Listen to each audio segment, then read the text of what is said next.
Welcome to Hatman Strikes Back Daily Boxing News. So we got Jake Paul taking on Julio Chavez Jr. this weekend, and it's curious that there's been very little fanfare online. Not that there should be, based on the quality of this fight. It's a YouTuber versus some washed up former weight bully. But Jake Paul is a big name in the world of social media. He did massive numbers in his last fight against an ancient Mike Tyson. And please, these delusional people who think that that fight was fixed, you're exposing yourselves as casuals. Stop it. Yes, fixed fights do happen from time to time in boxing, but that certainly wasn't one of them. Anyone who looked at the shoulder programming in the build-up to Jake Paul versus Mike Tyson will have seen how bad Mike Tyson looked in training camp. And if they'd seen Mike Tyson during fight week in the open workout, they would have realized even more that he's unable to move. The people acting like that fight was fixed are naive casuals who fell for edited videos of Mike Tyson training.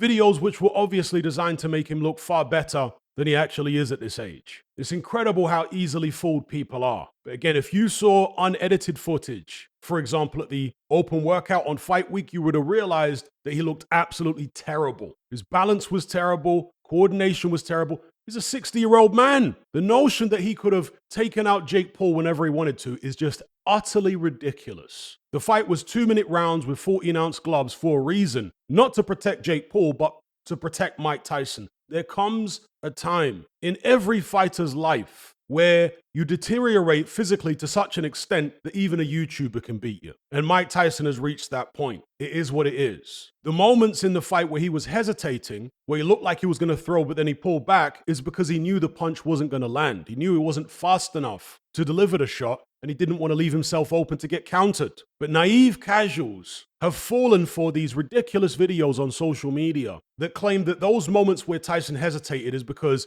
the fire in his belly nearly got the best of him and he forgot that he was not supposed to knock Jake Paul out. Laughable stuff. He's a 60-year-old man who got stopped over 20 years ago by Kevin McBride, a journeyman. And since that time, he's fluctuated massively in weight. He's been extremely overweight at points. He's been bunning herb, drinking. His body is shot to bits from injuries. And then, of course, there's Father Time. Anyway, rant done. Like I said at the start, I'm kind of intrigued by the fact that there's very little fanfare online about Jake Paul versus Chavez Jr. Perhaps it's the calm down effect because of all the hype that was generated for the Mike Tyson fight. Jake Paul is currently 11-1, 7 wins coming by way of TKO or knockout. 28 years of age now, 6'1" in height, 76-inch reach. Originally from Cleveland, Ohio, but now fighting out of Puerto Rico. That's where he's based.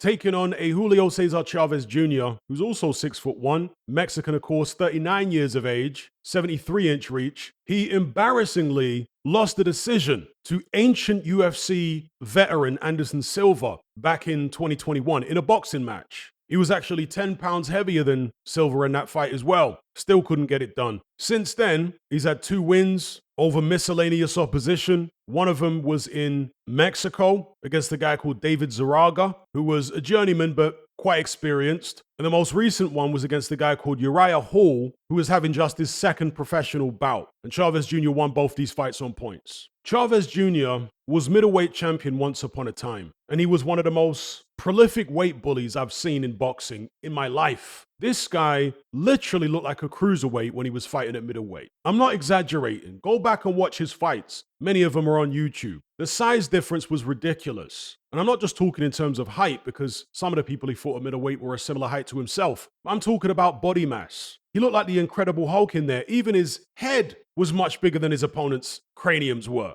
Be that as it may, it still couldn't save him against Sergio Martinez. A pretty old Sergio Martinez by that point, who boxed circles around him, handled him with ease, but did suffer a scare very late in the fight. I think it was actually in round 12, but he managed to survive. He just got so comfortable in there. Maybe he took his eye off the ball a little bit and allowed Chavez Jr. to catch him. But yeah, the point I'm making is Chavez Jr. has always been very, very limited. After the Sergio Martinez fight, he jumped from 160 to 175. or perhaps it was some type of in-between catch weight, I forget now, but it was certainly above 168. And that is an indication of how massive he was at middleweight. It was cartoonish. Even seeing him next to Sergio Martinez, you know? But yeah, he moved up to 175-ish, was stopped by Andre Fonfara back in 2015, 10 years ago now. He made Fonfara look like a prime Artur Beterbiev. He came back from that with a couple of wins before taking on Canelo Alvarez at Canelo weight, you know, some weird Canelo catch weight back in 2017, and he dropped a 12-round UD there. He returned with a first-round KO win in Mexico 2 years later before getting stopped once again, or should I say quitting once again, as he did against Andre Fonfara, versus Danny Jacobs in 2019. Retired on his stool after 5 rounds. He then lost again the following year in Mexico on a technical decision after an accidental headbutt. And since then, well, I've already covered his subsequent journey. Long story short, I expect Jake Paul to win this fight. Boxing is not always linear. It's rock, paper, scissors. Just because Jake Paul has already beaten Anderson Silva, who in turn beat Chavez Jr., doesn't necessarily mean that Chavez Jr. can't beat Jake Paul. So I'm not going off that. I'm going off styles, the fact that Chavez Jr. has been relatively inactive, Chavez Jr.'s history of not being very good and relying on his size. Now he's fighting somebody the same size as himself, who's a lot younger and fresher. I can only imagine that Chavez Jr. is taking this fight for the money. How much ambition does he really have? He was raised as a rich kid, and to be fair, some rich kids have shown a lot of fighting spirit, the likes of Conor Benn and Eubank Jr., but the same cannot be said for Julio Cesar Chavez Jr. He has behaved like a spoiled brat throughout his career, as Conor Benn has, but in the ring, Chavez Jr. hasn't shown any real cojones, at least not when it counted, when it really mattered. He's quit several times. He's also been busted on DUIs during training camp, and these were often for significant fights. Can you imagine getting busted on a DUI during training camp? Chavez Jr. is like a kidult. You know, he just seems to be stuck in a teenage mentality, or at least he was during the majority of his boxing career. A spoiled teenage mentality. So yeah, I expect Jake Paul to get the job done here. I think Chavez Jr. will throw more shots than Mike Tyson did. He's a good 20 years younger than Mike Tyson, and he's been a lot more active than that. So yeah, he'll throw a lot more than Mike Tyson did, as long as the fight lasts. But I can't see him getting the W. But it is boxing, who knows, maybe he surprises me, winds the clock back and pulls a performance out of somewhere. We shall find out this weekend. We've also got Deontay Wilder fighting this weekend, by the way. But yeah, let me know what you guys think about this matchup in the comment section below. Jake Paul versus Julio Cesar Chavez Jr. How do you see it going? How much of a chance do you give Chavez Jr. here? Don't forget to like and share this video and subscribe if you haven't done so already. I'll catch you guys in the next one. I'm out.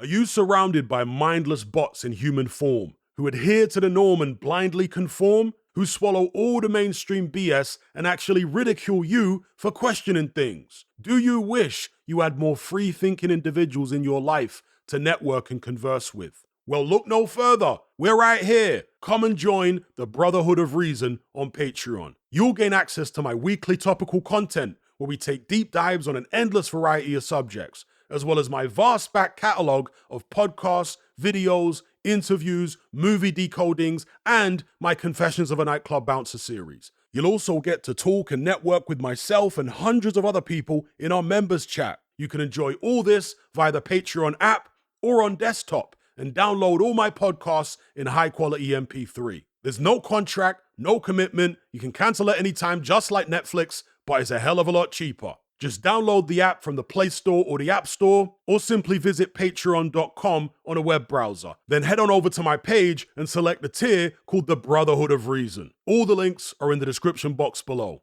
And just a quick money-saving tip for Apple users. If you purchase your Patreon subscription on the desktop site or on Android, then you'll avoid the ridiculous 30% fee that Apple charges for purchases made on the iOS app. So if you're on iPhone or iPad, save yourself some money by buying your subscription on the actual Patreon website or on Android, because it's a lot cheaper. Once you've made that initial purchase, you can then use the Patreon app on your iPhone or iPad thereafter to access and enjoy your content as normal.